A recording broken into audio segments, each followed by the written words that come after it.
I'm replacing the front door speakers on my 2007 Honda Accord, and I'm going to show you how to do that. The first thing that you're going to need are some speakers. These are 5 1/4 inch. These are Terminator. They're called MTX, and the model number is TN502. If you get these at Crutchfield, they come with these adapters. These are very helpful to have, so it comes with 2 of those. The second thing that you're going to need are a couple of screwdrivers. You're going to need a Phillips head screwdriver and some kind of tool. This doesn't have to be a screwdriver, but a long pointy tool like this with a very small and thin edge. I'm going to show you what to do with that in a minute. You need a Sharpie marker. You'll need a drill or some kind of tool to drill with. I use this little electric screwdriver, but this is, I believe, probably about a 1/16 inch drill bit, and you will need that if you're using the plastic adapters, or actually even if you're not using plastic adapters, you will need a drill bit. Final thing that you're going to need is some pry tools. I got a set of plastic pry tools. These are on Amazon. These are really cheap, but this one was the most helpful. This is useful because it lets you pry off the different panels without scratching or marring the plastic, which is very easy to do. And it's strong enough that it doesn't break. One other thing that I use is this paint scraper. This I used to get off the old speaker with. The plastic tool was just not strong enough, so I used this. It worked really well.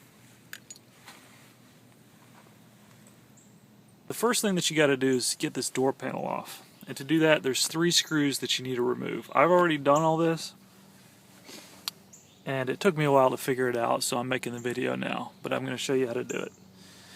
The first thing that you got to do is behind this door handle there's this little plastic plate.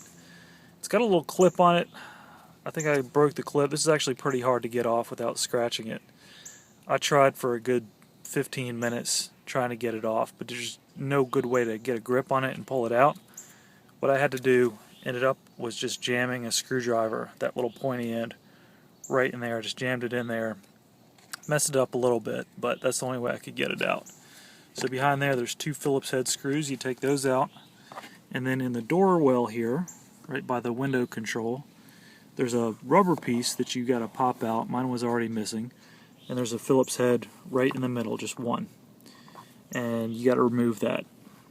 So once you've done that, you need to remove this little pillar piece. This piece goes right up here, and what you're going to do is use this piece and just get around the sides and just carefully pop it off.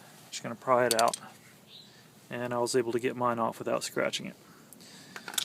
Then you got to pry off the door panel. So there's clips around the edges here. You can't see them, but they're behind the door panel. And what I found most useful is this piece right here. This is the piece that I was able to get it off with. So what I did was I just slid this under the bottom edge and just pried it, moved it, pried it, moved it, pried it, moved it all the way around. And there's about 4 clips. I think one's around here, one's around here, one's around here, and one's around here. But just pry it until you feel it all come loose.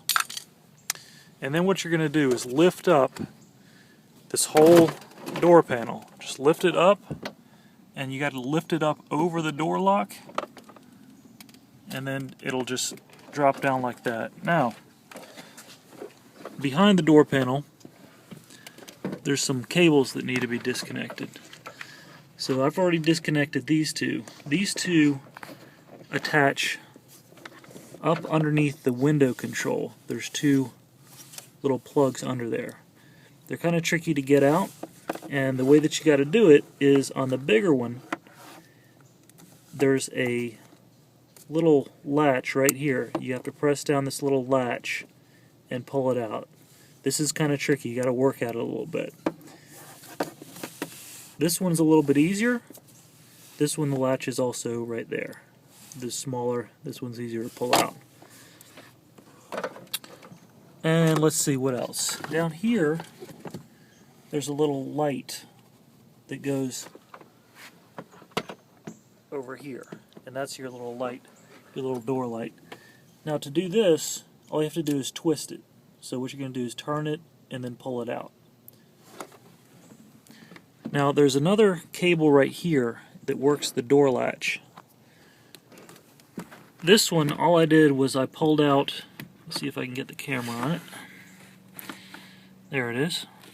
This, all I did was I pulled out this little rubber piece from this little metal piece. But I left this attached. I didn't see a good way. I don't know if I can get a good angle on it, but I couldn't find a good way to get that cable out without breaking. I was worried I might break it, so I just left it alone.